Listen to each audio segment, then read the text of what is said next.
মা কেন এত দামি জানে না সকলে, ও মা কেন এত দামি জানে না সকলে। জানতো যদি পড়তো দেখে কোরআনে হাদিস খুলে, জানতো যদি পড়তো দেখে কোরআনে হাদিস। একটি হজের সওয়াব মিলে, একটি হজের সওয়াব মিলে, মাকে একবার দেখিলে। মা কেন এত দামি কলে, ও মা কেন এত দামি। উচ্চ আওয়াজে বলেন না সুবহানাল্লাহ। লেখক তো এই লেখা অনেক আগেই লিখছে, কিন্তু এই লাইনের সাথে বর্তমান সমাজের মিল আছে না নাই? এই যে উনি লিখলেন মা কেন এত দামি জানে না সব, আসলেই তো জানে না। জানলে তো সমাজের পারিপার্শ্বিক অবস্থা, মায়ের প্রতি এমন অবহেলা আমাদের দেখতে হতো। সেই জন্য আজকে আমাদের আলোচনাটাও মা কেন্দ্রিক, বাবা কেন্দ্রিক আলোচনা। আজকে এই আলোচনাকে প্রাণবন্ত করার জন্য সর্বপ্রথম মাকে নিয়েই লেখা একটি ইসলামী সঙ্গীত দিয়ে আমাদের আজকে আলোচনা শুরু হচ্ছে। আমি আশা করছি সবাই মাকে এই চমৎকার মায়ের প্রশংসা সম্বলিত এই গীতিতে স্মরণ করবেন, আপন আপন মায়ের কথা স্মরণ করেই আজকের এই আলোচনাকে আমরা শুরু করব। মা কেন এত দামি জানে না সকলে, বলো মা কেন এত দামি জানে না সকলে। জানতো যদি পড়তো দেখে কোরআনে হাদিস খুলে, বলো জানতো যদি পড়তো দেখে। একটি হজের সওয়াব মিলে, একটি হজের সওয়াব মিলে, মাকে একবার দেখিলে, দেখিলে, দেখিলে। মা কেন এত দামি কলে, বলো মা কেন এত দামি। 10 মাস 10 দিন গর্ভে ধারণ করেছিল মা, সহ্য করেছিল মায়ের যতই যন্ত্রণা। কথা ঠিক কিনা? আজকের যারা বুয়েটের টিচার, আজকে যারা সমাজের বড় বড় সচিব হওয়ার পরে মাকে অবহেলা করে, এদের মা কি এদেরকে নিয়ে এই কষ্টটা করে নাই? মনোযোগ। 10 মাস 10 দিন গর্ভে ধারণ করেছিল মা, সহ্য করেছিল মায়ের যতই যন্ত্রণা, সহ্য করেছিল মায়ের যতই যন্ত্রণা। সেই মাকে কষ্ট দিলে, সেই মাকে কষ্ট দিলে আল্লাহর আরশ কাঁপে। মা কেন এত দামি কোলে, ও মা কেন এত দামি।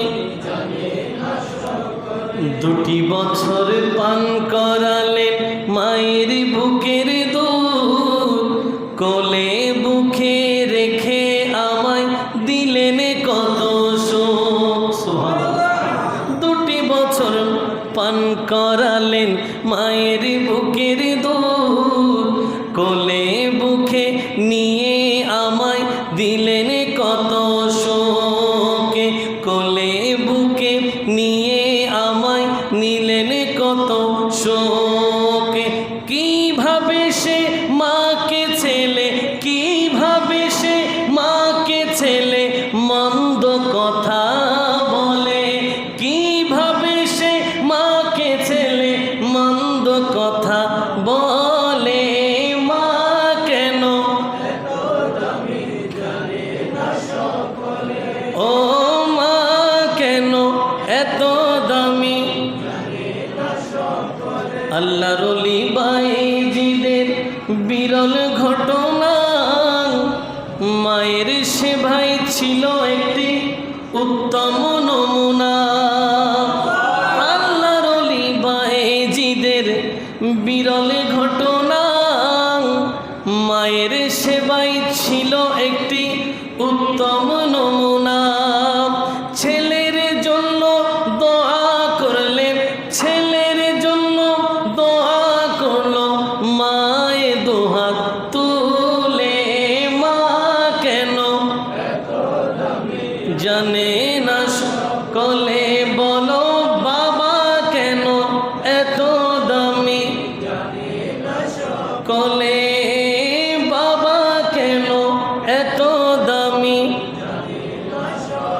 জানতো যদি পড়তো দেখে কোরআনে হাদিস খুলে, বলো জানতো যদি পড়তো দেখে,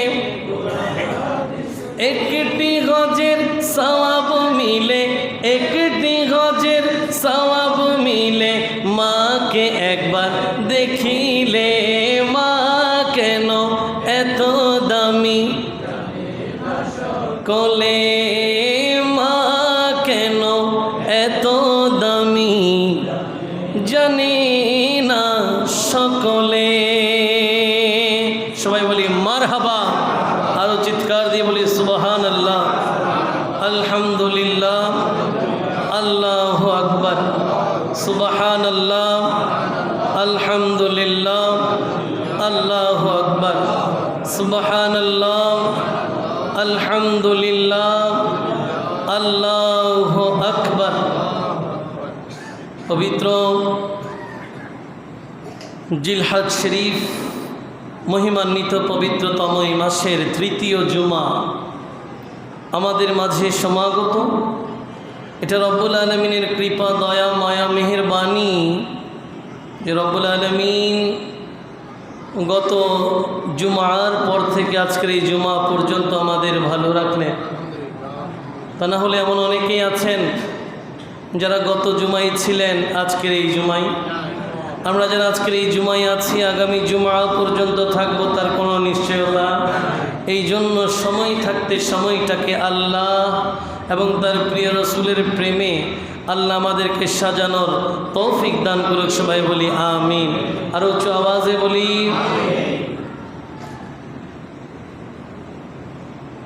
মহান রব্বুল আলামিন বান্দা সৃষ্টি করেছেন রবের বান্দাগি করার জন্য।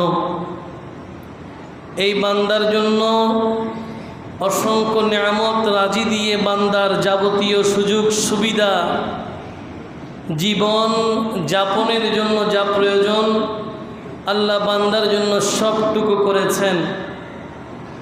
এরপরে বান্দাকে কিছু দায়িত্ব দিলেন যে বান্দার উপরে কিছু বিষয় অধিকার হয়ে থাকলো, কিছু হক বান্দার উপরে থাকলো। যেমন বান্দার উপরে সবার প্রথমে যার অধিকার তিনি হচ্ছেন লা ইলাহা ইল্লাল্লাহর অধিকার। এক নম্বরে আল্লাহর প্রতি আল্লাহর অধিকার রয়েছে বান্দার প্রতি। এরপরে রসুল আকরাম সাল্লাল্লাহু আলাইহি ওয়াসাল্লামের অধিকার। একজন বান্দার প্রতি আল্লাহ এবং রসুলের অধিকারের পরে আল্লাহ এবং রসুলের পরপরই যাদের অবস্থান তারাই হচ্ছেন মা বাবা। উচ্চ আওয়াজে বলুন। মাতা পিতার এত বেশি অধিকার সন্তানের প্রতি আছে, যেই অধিকারের কথা পৃথিবীর কোনো মুফতি, ফকি, কোনো মুহাদ্দিস তাদের ভাষায় বলার পূর্বে স্বয়ং রব্বুল আলামিন মাতা পিতার অধিকার সম্পর্কে কোরআন আল করিমে আয়াত নাজিল করে দিয়েছেন।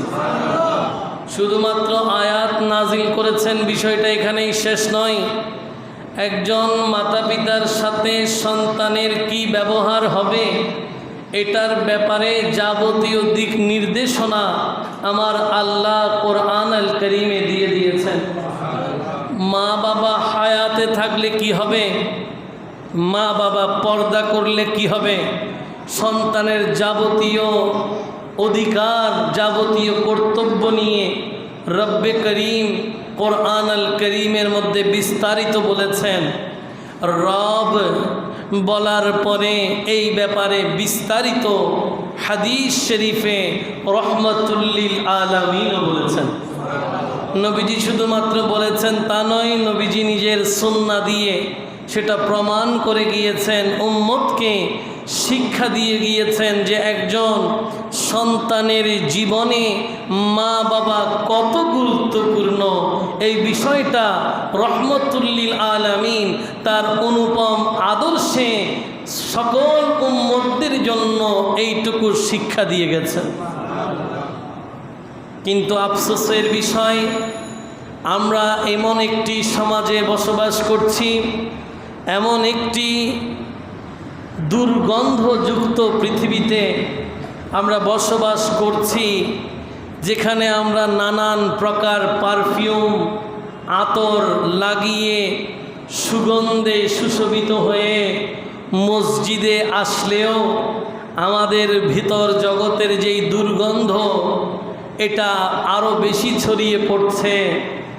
আপনারা জানেন গত কিছুদিন আগেই একটি ঘটনা দৃশ্যমান হলো যে একজন মহিলা ৭৫ বছর বয়সী একটা বৃদ্ধা মহিলা, যিনি একটি রুমের মধ্যে এমনভাবে নির্মমভাবে ইন্তেকাল করেছেন,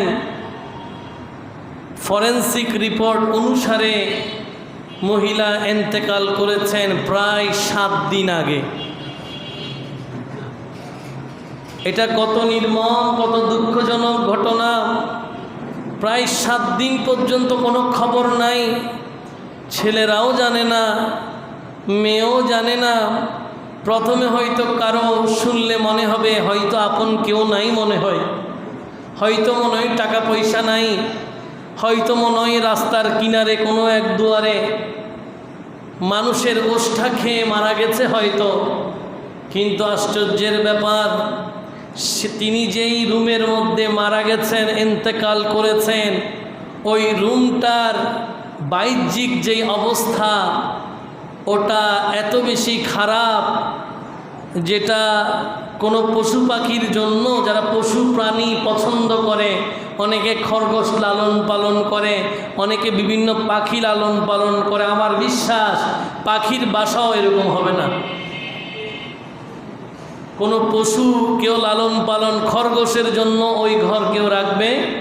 ওই বৃদ্ধা মহিলা ওই ঘরে অবস্থান করেছেন। এত নোংরা পরিবেশ ছিল যেখানে স্বাভাবিকভাবে মানুষের বসবাস করা কঠিন। এর চেয়ে দুঃখের ব্যাপার, যতটুকু জানতে পারলাম, প্রায় তার ৩ ছেলে ১ মেয়ে। ৩ ছেলে ১ মেয়ে এটা বড় কথা নয়।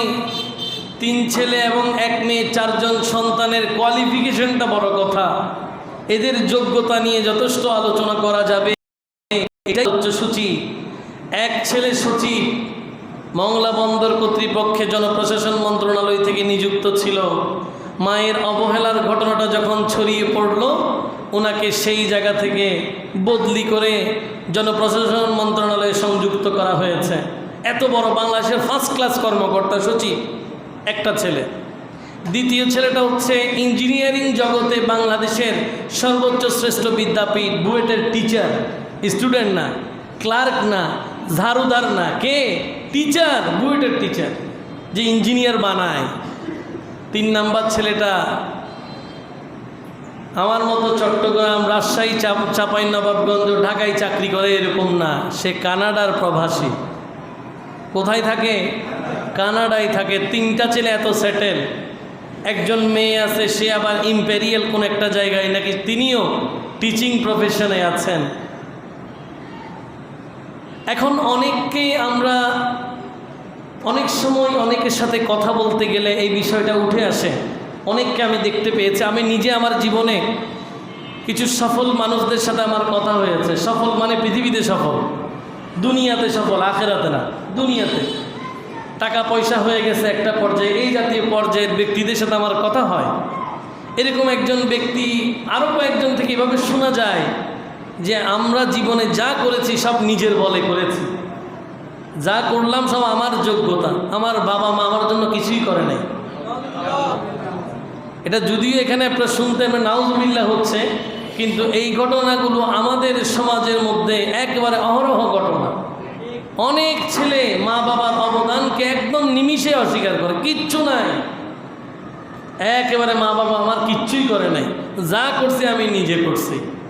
তার জন্য আমার প্রশ্ন, তুমি বুয়েটের টিচার হলা, তুমি সচিব হলে, তুমি কানাডিয়ান প্রবাসী ভিসা অ্যাপ্লাই করতে যথেষ্ট পড়ালেখার যোগ্যতা লাগবে, সবটুকু করলে, মেয়ে ইম্পেরিয়ালের টিচারও হলো, সব ঠিক আছে।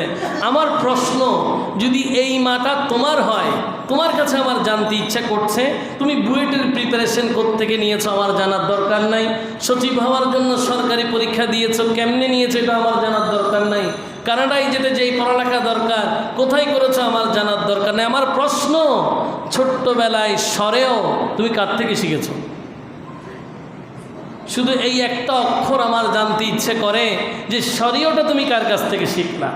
স্বরেও, স্বরেয়া, রস্যি, দীর্ঘি, এই যে ছোট্টবেলায় মায়ের ভাষায় সন্তান বলতে শুরু করে, মাকে দেখেই যেই বিশাল ইনস্টিটিউশনের একমাত্র টিচার হয় মা, দিন শেষে সেই মা বাবাই যখন কোনো কিছুই করে না বলে সন্তানরা মা বাবাদেরকে একেবারে অসহ্য করে আলাদা করে, অনেকে অপেক্ষা করে কখন মরবে,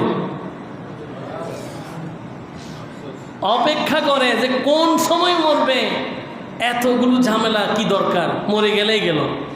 কিন্তু ভাই আমার এটা বুঝে না যে উনি যাওয়ার পরের পৃষ্ঠা তো আপনার, এটা বইয়ের পাতার মতো পৃথিবী। আমার বাবা গিয়েছে, পৃষ্ঠা উল্টালাম, মনে করেন আমার মা গেল, পৃষ্ঠা উল্টালাম, ভাই পরের পৃষ্ঠাটা কার? কেউ না কেউ তো এবার আমাকে উল্টাতে হবে, কারণ মৃত্যু কামনায় সফলতা নিহিত থাকে। এই যাবতীয় বিষয়গুলো সমাজের এই নৈতিক অবক্ষয়ের জায়গা থেকে আমাদের আজকের আলোচ্য সূচি মাতা পিতার প্রতি সন্তানের কর্তব্য। আল্লাহ পাক এই আলোচনায় আমাদেরকে একেবারে মন থেকে আলোচনাটুকু শুনে সেই অনুসরণ করে নিজেদের বাস্তবিক জীবনে অ্যাপ্লাই করার তৌফিক দান করুক সবাই বলি। আমি আলোচনায় যাওয়ার আগে আরেকটা প্রাসঙ্গিক কথা যুক্ত করতে চাই। অনেকে আবার মাঝে মাঝে আরেকজনের মা বাবা দেখে ঈর্ষা করে, বলে আমার মা বাবা তো ওদের মতো না, অনেক পারফেক্ট। এরকম অনেক আছে দেখবেন, বলে যে আমার মা বাবা যদি ওদের মতো হইতো আমি জান দিয়ে ফেলতাম। না না, এই যদি ওই মা বাবার সন্তান হইতো আর বড় কুলাঙ্গার হইতো। নিজের মা বাবাকে অস্বীকার করে, আসলে সে খেদমত করবে না, এটাই মূল কথা। খেদমত করবে না বলেই অমুকের মা বাবা ভালো, অমুকে এত কিছু রেখে গেছে, আমাদের জন্য কিছু নাই, এই জাতীয় কথাবার্তা বলে মায়ের দায়িত্ব থেকে সরে যায়। এই বিষয়গুলো নিয়েই আজকে আমাদের কোরআন ও হাদিসের আলোকে মাতা পিতার প্রতি সন্তানের কর্তব্য আল্লাহ আমাদেরকে শোনার, বুঝে শুনে আমল করার তৌফিক দান করুক সবাই বলি। আজকে আলোচনাকে ইস্তেকবাল করে সবাই উঁচু আওয়াজে একবার দুরূদ শরীফ আল্লাহুম্মা সাল্লি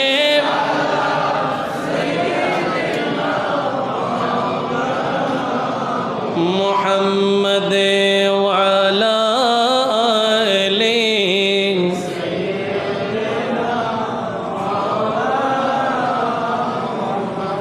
আসুন, মাতা পিতার দায়িত্ব, কর্তব্য, অধিকার, তাদের প্রতি আচরণ এবং তাদের প্রতি সন্তানের দোয়া কেমন হবে, এই যাবতীয় বিষয়ে আল্লাহ পাক এলান করছেন। বিসমিল্লাহির রহমানির রহিম। وقضى ربك ألا تعبدوا إلا إياه وبالوالدين إحسانا إما يبلغن عندك الكبر أحدهما أو كلاهما فلا تقل لهما أف ولا تنهرهما وقل لهما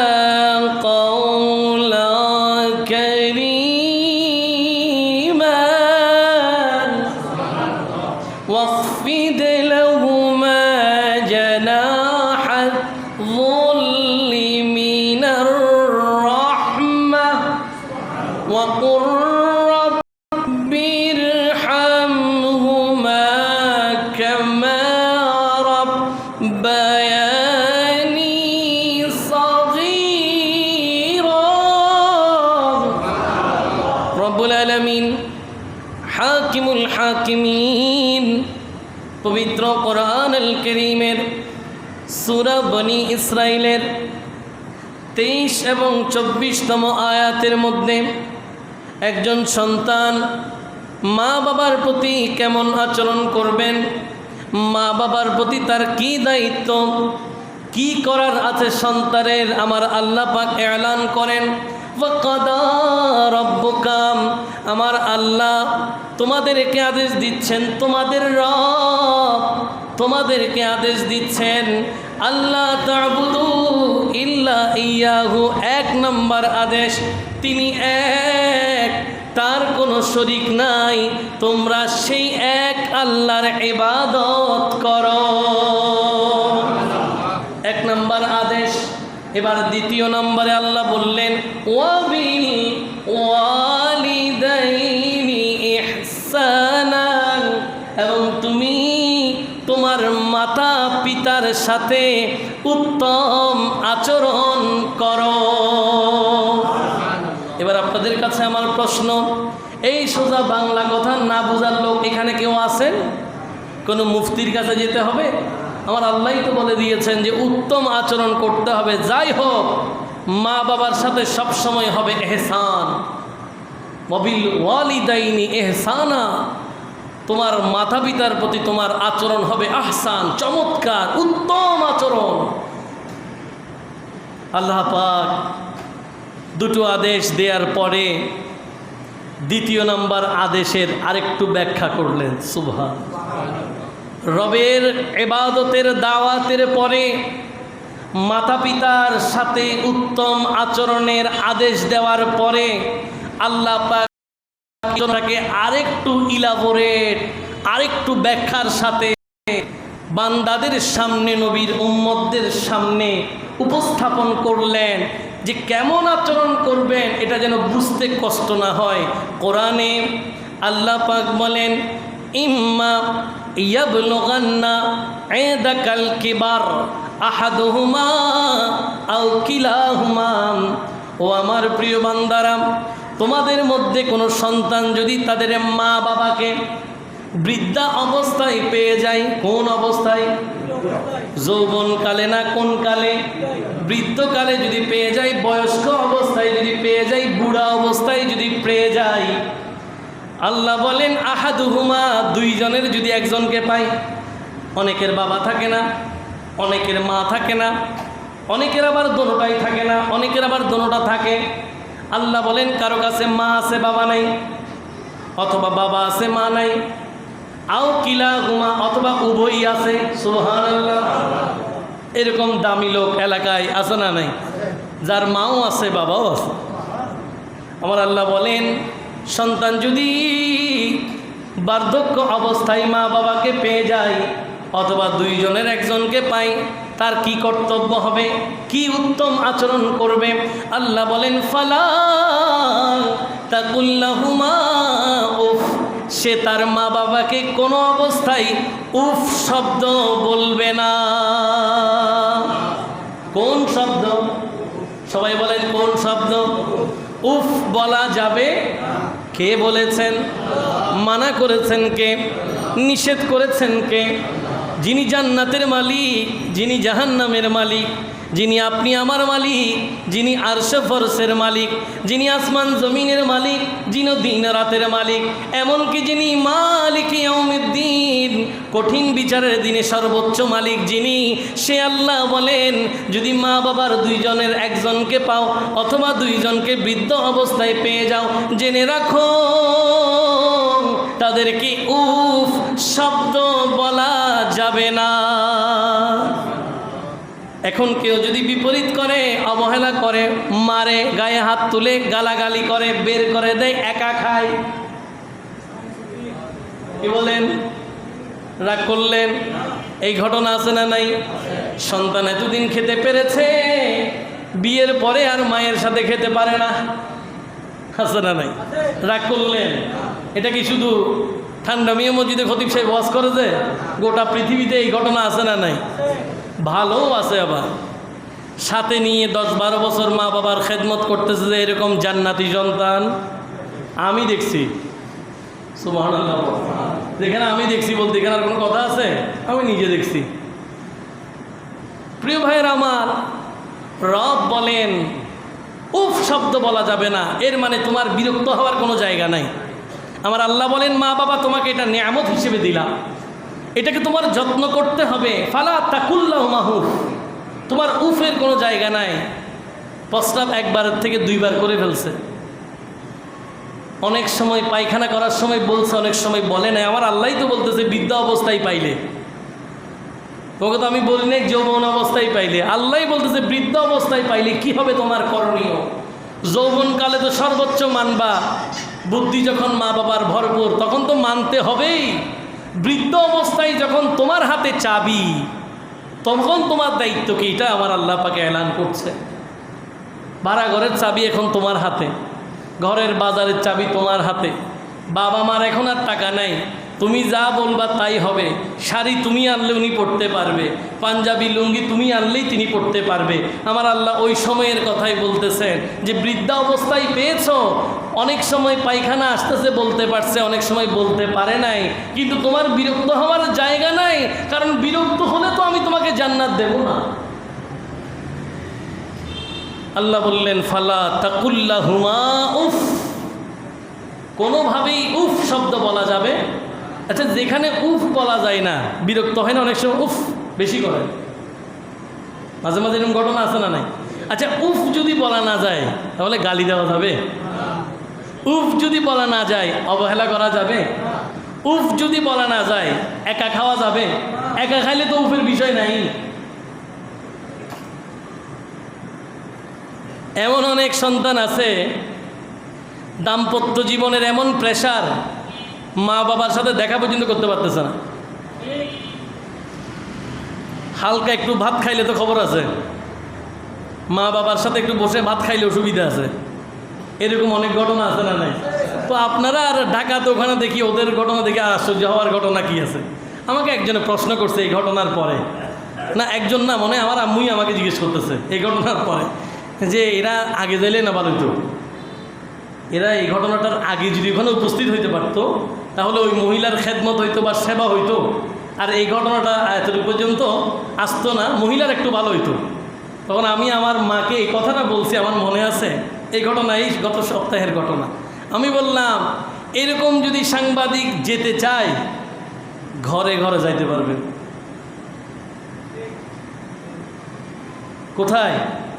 ঘরে ঘরে যাইতে পারবে। এই ধরনের ঘটনা অ্যাভেলেবেল, বলতে পারতেছে না যে শুধু এটা মারা গেছে এই জন্য প্রকাশ হয়ে গেছে, নাইলে এই ঘটনা ঢাকা নয়, চট্টগ্রামে অ্যাভেলেবেল ঘটনা আছে। বেশি না, আপনি ডানে আর বামে আপনার আত্মীয় স্বজন দেখবেন অনেক পাওয়া যাবে। অনেক আসামি আছে, আসামি যেন পাওয়া যায়, আপনি যেন আসামি না হন। পাওয়া গেলে বেঁচে গেছেন, কিন্তু আপনি যদি আসামি হন আরেকজনের কাজ ধরায় তাহলে বিপদ। কেউ যদি বামে তাকায় বা ডানে তাকায় আপনাকেই অপরাধী হিসেবে দেখে, তাইলে তো আপনার কপালে দুঃখ আছে। আমার কথা কি বুঝতেছেন? রাগ করলেন? আমাদের সমাজে আছে না নাই? এই ওয়াজে আমি প্রায় সময় বলি যে ঠান্ডা মিয়া মসজিদে আশেপাশে নাই, এটা বলবো না, থাকতে পারে, এগুলো অ্যাভেলেবেল ঘটনা। মা বাবা সন্তান এরকম অসংখ্য কুলাঙ্গার ছেলে মেয়ে আমার দেশে আছে। আমি প্রথমে একটা কথা একদম স্ট্রেইট ফরওয়ার্ড একটা কথা বলি, যে মা বাবা আপনার জন্য কি করছে, আপনাকে জন্ম দিছে এটাই বেশি, বাস, এরপর আর কোনো কথা নাই। আপনাকে জন্ম দিয়েছে, আপনাকে কোনো খালের মধ্যে ফেলে আসে না, কোনো আবর্জনার টিলাতে আপনাকে ছোট্টবেলায় রেখে পালিয়ে যায় নাই আপনার মা বাবা।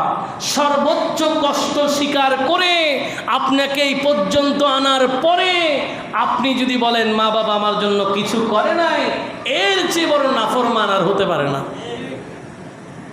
কি বলেন ঠিক কিনা? এই জন্য মা বাবা হওয়ার জন্য এইটুক যথেষ্ট যে মা পৃথিবীর মুখ দেখাইছে, বাবার সাথে ছিল। আল্লাহ আমাদের মা বাবাগুলোকে কবুল করুক, সবাই বলি আমিন। এরা যদি সঠিক সময় সঠিক সিদ্ধান্ত না দিত, ঠান্ডা মিয়া মসজিদের খতিব সাহেব তো এই পর্যায়ে আসতো না। কি বলেন ঠিক কিনা? আমার স্বপ্ন যে আমি এখন দেখি, এটা তো আমার বাবা আগে দেখছে। ট্রাক করলেন, মনে কষ্ট নিছেন। আমরা যেগুলো এখন করতেছি এগুলো আমার বাবা আগে স্বপ্ন দেখে ফেলছে, উনিটা আগেই দেখে ফেলছে। আমি যে আপনাকে একবার বলছিলাম না যে আমার বাবা তো মারা গেছে প্রায় 10 বছর আগে। তখন আমি নিজে স্টাডিতে ফাজিলে পড়তেছি, একটা মসজিদে ছিলাম, তখনও খেতাবতে ছিলাম। তখন আমার বাবার ডায়েরিতে ওই যে মোবাইল ফোনের মধ্যে লেখা ছিল মাওলানা রিয়াদ। আমি প্রায় 8-9 বছর পরে এসে না এখন প্রবাসক, এটা অনেক পরের বিষয়।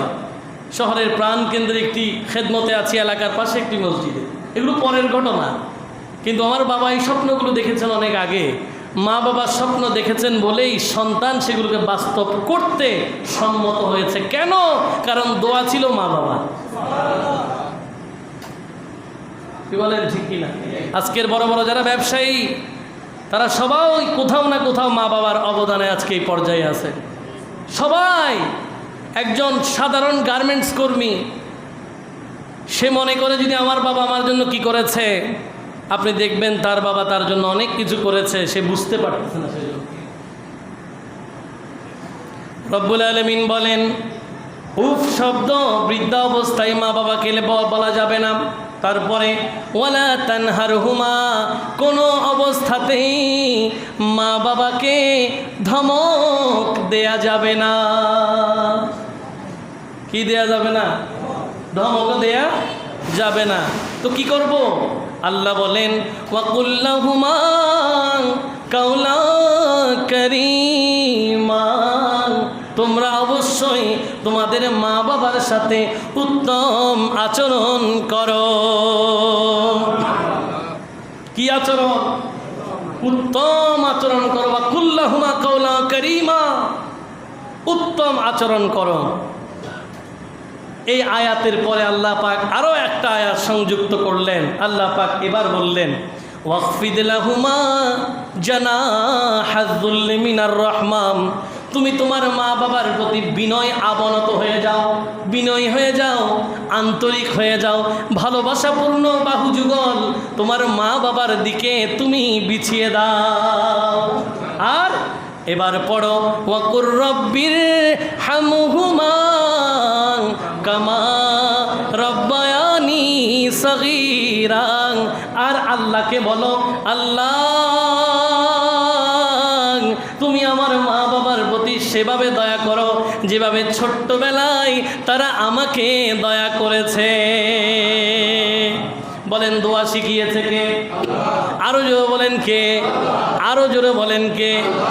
আল্লাহ পাক এই দোয়ার উদ্ভাবক, আল্লাহ নিজেই এই দোয়ার আবিষ্কারক। আমার আল্লাহই তৈরি করছে দোয়া, ওয়াকুর রব্বির হামহুমা কামা রব্বায়ানি সগীরা। ব্যবসায়ী উন্নতির জন্য তো নিজেকে বানাই বলতে হবে। আল্লাহ ওই জায়গার সাইডটা কাজ হচ্ছে না, এই সাইডে কাজ দাও। চাকরি এখানে ভালো হচ্ছে না, ওই জায়গায় চাকরি দাও। এটা নাই, ওটা হচ্ছে না, ওইটা দিয়ে দাও। এটা আপনাকে ভেঙে ভেঙে বাংলা ভাষায় বলতে হবে। কিন্তু মা বাবার জন্য দোয়া করার ব্যাপারে আমার আল্লাহ কালাম ইলাহি দিয়েছেন, আল্লাহ নিজে শিখিয়ে দিয়েছে। কি দোয়া করবা? বলে এই দোয়াটা আমার কাছে করো, রব্বির হামহুমা কামা রব্বায়ানি সগীরা। বলে আমার কাছে চাও। কীরকম চাইবা? তুমি তো তোমার মতো চাইলে হবে না। মা বাবার অবদান সম্পর্কে তোমার তো কোনো ধারণা নাই, তুমি আমি যেভাবে বলি সেভাবে চাও। কিভাবে চাইবা? বলে আল্লাহ আপনি আমার মা বাবার প্রতি সেভাবে দয়া করেন যেভাবে ছোট্টবেলায় তারা আমাদের প্রতি দয়া করেছে। তাহলে আজকে সন্তানরা বড় হয়ে বলে বড় কালে কি করছে এটা বলে। আমার আল্লাহ বলে যে রব্বায়ানি সগীরা, ছোটবেলায় কি করছে এটা বলো। তো জোরে বলেন সুবহানাল্লাহ। বড় কালে তুমি কি দেখো এটা আলোচনার বিষয় নয়, ছোটবেলায় যেটা হয়েছে আমার আল্লাহর কাছে ওইটাই আলোচনার বিষয়। কেন? ওই যে একটু আগে বললাম, হওয়ার সময় যদি ফেলে দিত খুঁজে পাওয়া যাইতো। এরকম অনেক মা বাবা সন্তানদেরকে অস্বীকার করে যে আছে না নাই? রাস্তার ধারে হওয়ার সময় একেবারে আজকে হয়েছে এরকম বাচ্চাও পাওয়া যায় না। অনেকে একেবারে অ্যাবর্শন করে 2 মাসের বাচ্চা, ছোট্ট ছোট্ট প্যাকেট, দেখতে খারাপ লাগে, শুনতে খারাপ লাগে, কিন্তু এই জাতীয় ঘটনা আছে না নাই? তো আমাকে তো চাইলে তো 2 মাসে পেতে পারতো, আমাকে চাইলে তো ছোটবেলায় অস্বীকার করতে পারতো। তো আমার মা বাবাদের সেটা করে নাই। আমার জন্য যা ওনার সামর্থ্যে ছিল সবটুকু করেছে। আজকের এই দিনে এসে সন্তান সেই মা বাবাকে অবহেলা করে। আমার আল্লাহ পাক আল্লাহর সিদ্ধান্তে যখন বান্দা বৈপরীত্য ঘটায়, আল্লাহর নাফরমানি যখন করে, এই শাস্তির কোনো কুল কিনারা নাই। এই জন্য রব্বুল আলামিন কোরআন আল কারীমে সূরা লুকমানের মধ্যে বলতেছেন, আনিশকুরলি ওয়ালি ওয়ালিদাই, তোমরা আমার শুকরিয়া করো। কার শুকরিয়া? আল্লাহ। এরপরে বলতেছে তোমার পিতামাতার শুকরিয়া করো। একটু জোরে বলেন না ভাই সুবহানাল্লাহ। কষ্ট হয়? রাগ করলেন? মা বাবার কথা বললে ভালো লাগে না খারাপ লাগে? ভালো লাগা উচিত। খারাপ লাগলে তো বিপদ। খারাপ লাগলে কি বিপদ। অনেক সন্তান মা বাবার সাথে উত্তম আচরণ করতে পারে। প্রিয় ভাইয়ের আমার, এবার আসেন কোরআন আল কারীমের ভাষার পরে রব আমাদেরকে বলেছেন সন্তানের কি অধিকার, পিতামাতার প্রতি কি দায়িত্ব, এইটুকু জানার পরে এবার আসেন রহমতুল্লিল আলামিনের হাদিস অনুসারে নবীজির ভাষায় মা বাবার ব্যাপারে শুনি। এই যে একটু আগে শুনলাম যে একটি হজের সওয়াব মিলে মাকে একবার দেখিলে। যিনি লিখলেন তিনি বাণী লিখছেন, বিষয়টা কি এরকম না? না, তিনি হাদিসে মুকাদ্দাসা থেকে লিখলেন। হাদিসের বর্ণনাকারী হযরত আব্দুল্লাহ ইবনে আব্বাস রাদিয়াল্লাহু তাআলা আনহুমা তিনি বলেন, ক্বালা রাসূলুল্লাহ সাল্লাল্লাহু আলাইহি ওয়াসাল্লাম, প্রিয় নবী ইরশাদ করেছেন, মা মিন ওয়ালাদিন বারিন ইয়ানজুরু ইলা ওয়ালিদাতিহি কানা লাহু বিকুল্লি নাজরাতিন হাজ্জাতুম মাবরুরা। নবী বলেন, কোন নেককার সন্তান যদি তার মাতা পিতার দিকে একবার দয়ার নজর দিয়ে তাকায়, আমার আল্লাহ একটি নজরের বিনিময়ে তাকে একটি হজ্জে মাবরুরের সওয়াব নসিব করে। সাহাবা ইকরাম আবার প্রশ্ন করলেন, ওয়াইন নাযারা ইলাইহা কুল্লা ইয়াউমিন মিয়াতা মাররা, ইয়া রাসূলুল্লাহ, একবার দেখলে যদি একটা হজের সওয়াব হয়, কোন সন্তান যদি দিনে 100 বার মায়ের দিকে বাবার দিকে ভালোবাসার নজর দেয়, তার ফয়সালা কি হবে? আমার নবী বলেন, নাম, আল্লাহু আকবার ওয়া আতিয়াব। এটা তো বড় উত্তম ব্যাপার। প্রতি নজরে নজরে আমার আল্লাহ তাকে হজ্জে মাবরুরের সওয়াব দেবে। একটি হজের সওয়াব মিলে, একটি হজের সওয়াব মিলে মাকে একবার দেখিলে, মা কেন এত দামি কোলে বলো, বাবা কেন এত দামি। একটু আওয়াজে বলেন না সুবহানাল্লাহ। কেউ যদি দিনে 100 বার দেখে, নবীজি বললেন আমার রব তো মহান, তাকে 100টা হজ্জে মাবরুরের সওয়াব দেবে। এর চেয়ে একজন সন্তানের জন্য কি হতে পারে? আর তাহলে যারা মা বাবাকে আলাদা করে দিয়ে সুখের সংসার সাজাতে চায়, এটা শুধুমাত্র আশা করা যাবে, স্বপ্ন দেখা যাবে, ওই সংসারে কখনো সুখ আসবে। অনেক স্ত্রী তার স্বামীর মা অর্থাৎ তার শাশুড়িকে সহ্য করতে পারেন না, তাকে একলা একটা আলাদা জান্নাতের বাগান দিতে হবে, যেখানে তিনি দাম্পত্য জীবনে শুধু ঘোরাফেরা করবে। তো যতদিন ঘুরবেন ঘুরেন, একটা সময় তো আপনারও ছেলে মেয়ে হবে, এরপরে ছেলে মেয়ে একটা সময় বড় হবে।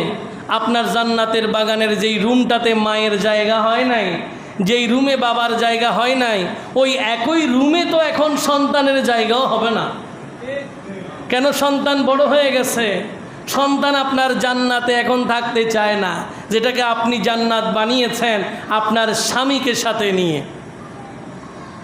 ছেলে বড় হলো, মেয়ে বড় হলো, জান্নাতের আপনার মতো করে 2-3টা রুম বাড়াইলেন আর কি। একটা সময় ওরা যখন আবার জান্নাতের বাগান তৈরি করবে, ওই বাগানে আপনাকে রাখবে না। এই ঠিক বলে না?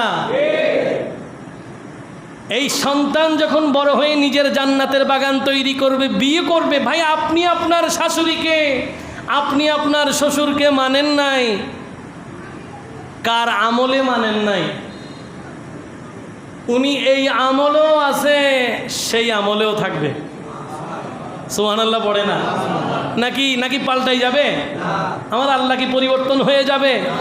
রব আপনি যেই আমলে আপনার স্বামীকে মা বাবা থেকে দূরে করার যাবতীয় প্রক্রিয়া সুসম্পন্ন করে সফল হলেন, পেরে গেছেন, মনে করেন জামাই আপনার কাছে মনে করেন ধরা, মেনে গেছেন যে না ঠিক আছে মা বাবা বাদ, তুমিই আছো, থাকলাম, সমস্যা নাই।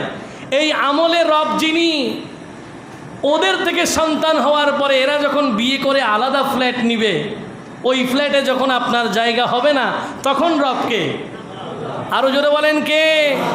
বিচার কি আলাদা হবে? বিচার যে আলাদা হবে না, কত দ্রুত বিচার আমার আল্লাহ করবেন, এটা আলোচনায় আসবে একটু পরে। মা বাবার অবাধ্য সন্তানদের বিচার কত দ্রুত হয়, এটা আজকের আলোচনায় আসবে ইনশাআল্লাহ। রব্বুল আলামিন বলছেন, কুল্লু মান আলাইহা ফান ওয়া ইয়াবকা ওয়াজহু রাব্বিকা যুল জালালি ওয়াল ইকরাম। সব ধ্বংস হয়ে যাবে, আমি একাই থেকে যাব। কাজেই প্রিয় বোনেরা, যারা এই জাতীয় কর্মকাণ্ডে লিপ্ত আছেন, আমি বলবো আপনারা একটু সতর্ক হয়ে যাবেন। কি হয়ে যাবেন? সতর্ক হবেন, প্রস্তুতিও নেবেন। কেন? কারণ যেই কাজ আপনি করে ফেলছেন, ওটার জন্য প্রস্তুতির তেমন প্রয়োজন হয় নাই। কারণ বিয়ে করার পরে 1-2 বছর 3 বছরেই দুষ্টামি সবগুলো করে সফলতা শেষ। কিন্তু আপনার সাথে যেই ঘটনা ঘটবে, এটার জন্য আপনার ছেলে বড় হতে হবে, আপনার মেয়ে বড় হতে হবে, অন্তত 30টা বছর অপেক্ষা করতে হবে। হায়াতে যদি জিল্লতি থাকে, আল্লাহ যদি হায়াতে রাখে, তাহলে 30 বছর পর্যন্ত আপনাকে প্রস্তুতি নিতে হবে কবে আপনার ছেলে আপনাকে বের করে দেয়। কি বলেন, ঠিক কিনা? অনেক হদিক সাহেব মনে সব নিচ থেকে বলে, এই জাতীয় ঘটনা আছে না নাই? এই ঘটনাগুলো ঘটছে বলেই তো কানাডিয়ান প্রবাসী মাকে রাখতে পারে নাই। এই ঘটনা ঘটছে বলেই তো দেশের সর্বোচ্চ বিদ্যাপীঠ বুয়েটের টিচার তার মায়ের খবর নিতে পারে নাই। এই ঘটনা ঘটছে বলেই তো দেশের সর্বোচ্চ কর্মকর্তা সচিব, মায়ের সন্তান, সেই সচিব তার মায়ের খবর রাখতে পারে নাই। অথচ দেশের সরকারের বেতন, যাবতীয় সুযোগ সুবিধা, আলাদা আলাদা ফ্ল্যাট বাসা সচিবদের জন্য। ওই সন্তান তো সাহস করে বলতে পারে নাই যে সরকারি ফ্ল্যাট আমার মায়ের জন্য। পারছে? পারে নাই। বরঞ্চ মাকে আবর্জনা স্তূপে রাখছে তো রাখছে। ফরেন্সিক ল্যাব অনুসারে 7 দিন মারা যাওয়ার যেই ঘটনা, তার মানে এই কথাটা পরিষ্কার যে গত 1 মাস এই 3 ছেলের সাথে মায়ের সম্পর্ক ছিল না, যোগাযোগও ছিল না, খবরও নেই নাই। প্রিয় ভাইয়ের আমার, সাবধান হন, সতর্ক হন। রসুল আকরামের হাদিস কি বলছেন? আল্লাহর নবী রহমতুল্লিল আলমিন বলেন যে তোমরা তোমাদের মা বাবাকে সম্মান করো যেন তোমাদের সন্তানরা তোমাদেরকে সম্মান করে। যদি নিজের সন্তানের হাতে বেইজ্জতি না চাও, নিজের মা বাবাকে সর্বোচ্চ সম্মান করো। আল্লাহ আমাদেরকে তৌফিক দান করুক। সবাই বলি আল্লাহুম্মা সাল্লি মাওলানা মুহাম্মদ ওয়া আলা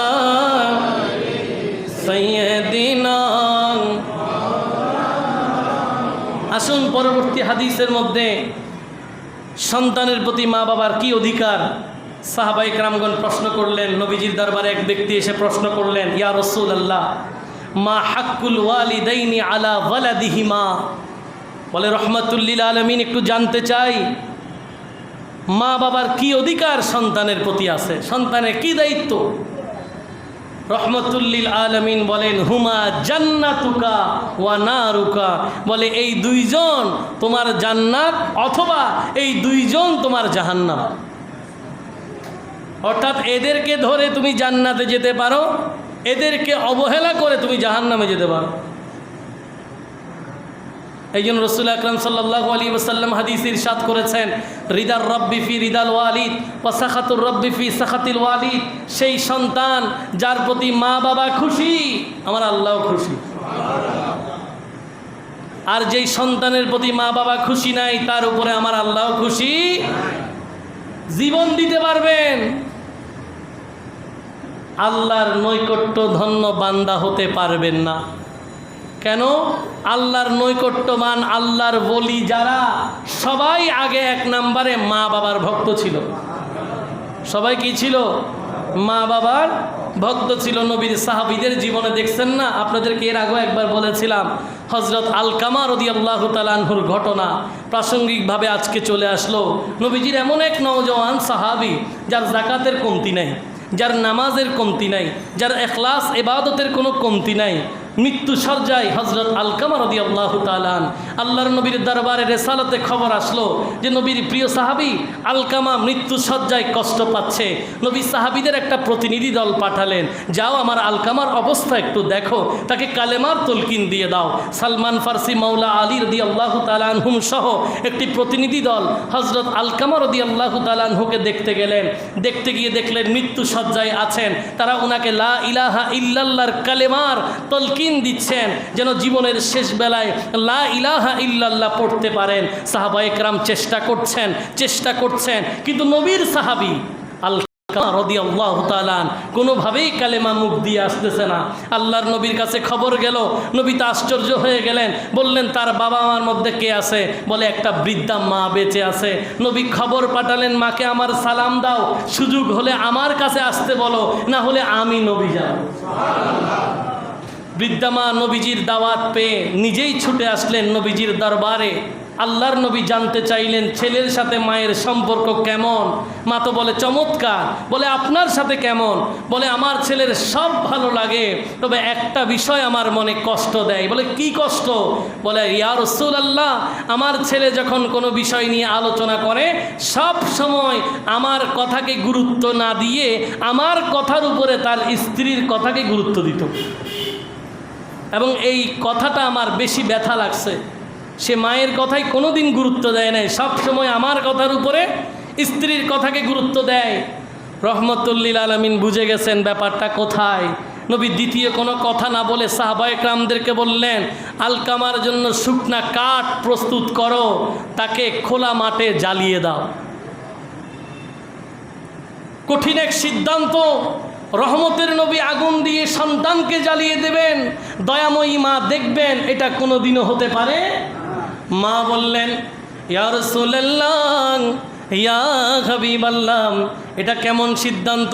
আমার সন্তানকে আগুনে জ্বালিয়ে দেবেন, আমি মা সহ্য করতে পারবো না। না নবী, এমন কাজ করবেন না, আমার সন্তানের কষ্ট হবে। মাকে আবার নবী বলেন, যদি আপনি মা যদি সন্তানকে ক্ষমা না করেন এর চেয়েও বেশি কষ্ট হবে। আল্লাহর নবী বলেন, আপনি মা আপনার সন্তানকে মাফ করে দেন। যেই মাত্র নবীজির সামনে হযরত আলকামা রাদিয়াল্লাহু তাআলা আনহুর আম্মা জান মাফ করে দিয়েছে, ওইদিকে সাহাবীরা খবর দিয়েছে আলকামা কালেমা পড়ে ইন্তেকাল করেছে। মায়ের দোয়া, বাবার দোয়া যদি না থাকে মৃত্যুর বিছানায় কষ্ট পেতে হবে। এটা সাহাবীদের মাধ্যমে আমাদেরকে শিক্ষা দেওয়ার জন্য হয়েছে, তা না হলে তো সাহাবীরা আকাশের নক্ষত্র তুল্য। আমার নবী বলেন, আসহাবি কান্নুজুম ফাবি আইয়িহিম ইক্তাদাইতুম ইহতাদাইতুম। আমার একটা সাহাবীকে কেউ যদি অনুসরণ করো তোমরা জান্নাতি হয়ে যাবে। তাহলে এই ঘটনা কেন? এটা আমাদের আদর্শের জন্য, আমাদের শিক্ষার জন্য। মা যদি আপনার সাথে না থাকে, বাবা যদি সাথে না থাকে, আপনি মক্কা শরীফের ইমাম হতে পারবেন, মদিনা শরীফের ইমাম হতে পারবেন, হাজি গাজী নামাজি হতে পারবেন, কিন্তু মা বাবা সাথে না থাকলে আমার আল্লাহর দরবারে, নবীর দরবারে আপনার কোনো দাম নাই। নবীর দরবারে কোনো দাম। ঠান্ডা মিয়া মসজিদের খতিব সাহেব ততক্ষণ পর্যন্ত খতিব, ততক্ষণ পর্যন্ত মানুষের ভালোবাসার মনের মণিকোটায় সর্বোচ্চ জায়গা দখল করবে যতদিন পর্যন্ত মায়ের হাত, বাবার হাত খতিবের পক্ষে থাকবে। যেদিন উল্টে যাবে সেই দিন মানুষ এমনিই বলবে ভালো লাগে না। এমনিতেই বলবে কি ভালো লাগে না, এমনিতেই কিচ্ছু নাই। কেন? দয়ার হাত উঠে গেছে। প্রিয় ভাইয়ের আমার, এতদিন পর্যন্ত মা বাবার সাথে যা করেছেন, আজকে গিয়েই নিজের অপরাধ স্বীকার করে মা বাবার কাছে ক্ষমা চেয়ে নেবেন। আগামী দিনগুলোতে নিজেদেরকে শুধরিয়ে নেবেন। যারা স্ত্রীদেরকে বোঝাতে পারেন না, সংক্ষেপে একটা কথা বলতে পারেন যে এই মা যদি না থাকতো আমি তো থাকতাম না। কি বলেন, ঠিক কিনা? স্ত্রীকে বলুন নমনীয় হওয়ার জন্য, বিনয়ী হওয়ার জন্য। আগামী দিনগুলোতে আপনাদের সন্তানদেরকে সাথে নিয়ে সুখের হতে হলে মা বাবার দোয়া অবশ্যই লাগবে। কি বলেন, ঠিক কিনা? আল্লাহ তৌফিক দান করুক। সবাই বলি আজকের আলোচনার সর্বশেষ হাদিস, পিতামাতার অবাধ্যতায় শাস্তির ঘোষণা। প্রিয় নবী রহমতুল্লিল আলমিনের সাহাবী হজরত আবু বাকারা রাদিয়াল্লাহু তাআলা আনহু বলেন যে নবীজি বলেছেন, কুল্লু যুনুবি ইউআখিরুল্লাহু মা শাআ মিনহা ইলা ইয়াউমিল কিয়ামাতি ইল্লা উকুকাল ওয়ালিদাইন। একটু আগেই বলছিলাম যে শাস্তির কি অবস্থা হবে, মা বাবার নাফরমানদের কি অবস্থা হবে, এই ব্যাপারেই বলছি যে পৃথিবীতে নবী বলেন যত গুনাহ আছে, যত অপরাধ আছে, সবগুলোর শাস্তি আমার আল্লাহ চাইলে কিয়ামত পর্যন্ত বিলম্ব করতে পারেন। আস্তে ধীরে দেবেন শাস্তি, কিয়ামত পর্যন্ত বিলম্ব করেন। কিন্তু নবী বলেন ইল্লা উকুকাল ওয়ালিদাইন, কিন্তু মাতা পিতার যারা অবাধ্য হয় আমার আল্লাহ এটাকে বিলম্ব করেন না। তো কি করেন? নবী বলেন ফা ইন্নাল্লাহ তাআলা ইউআজ্জিলুহু লিসাহিবিহি ফিল হায়াতি ক্বাবলাল মামাত। বলে যেই সন্তান, যেই ছেলে, যেই মেয়ে মা বাবার অবহেলা করে, মা বাবাকে অসম্মান করে, অপমান করে, আমার আল্লাহ তাদের বিনিময়ে শাস্তি তাদের মৃত্যুর আগেই তাড়াতাড়ি বাস্তবায়ন করে দেয়। এটার জীবন্ত একটা প্রমাণ হচ্ছে আজকের সচিব, কানাডা প্রবাসী, বুয়েটের টিচার বলেন এই ঘটনা আজকে বিভিন্ন মসজিদে আলোচনা হচ্ছে। এদের মান সম্মান আছে না নাই? অপমান হয়েছে না? এই যে অপমান যেটা যাচ্ছে মায়ের অবহেলার কারণে, টাকা দিলেও এটা ফিরে আসবে? বলেন টাকা দিলেও ফিরে আসবে? বিভিন্ন মিডিয়া ব্রডকাস্ট চ্যানেলগুলোতে ফলো করে ছবিগুলো দেখানো হচ্ছে মা বাবার কুলাঙ্গার সন্তানেরা। এই জন্য মা বাবাকে সর্বোচ্চ ভালোবেসে আল্লাহ পাক আল্লাহর নৈকট্যবান বান্দা হওয়ার আমাদের সবাইকে তৌফিক দান করুক। আমাদের সমাজগুলো ভালো থাক, আমাদের পরিবেশগুলো ভালো থাক, সব জায়গায় মা বাবা প্রিয় পাত্র হোক, সে আশা রেখে আগামী দিনগুলোতে মায়ের দোয়া, বাবার দোয়া সাথে পাবো এই কামনায় ভালো থাকুন, সুস্থ থাকুন।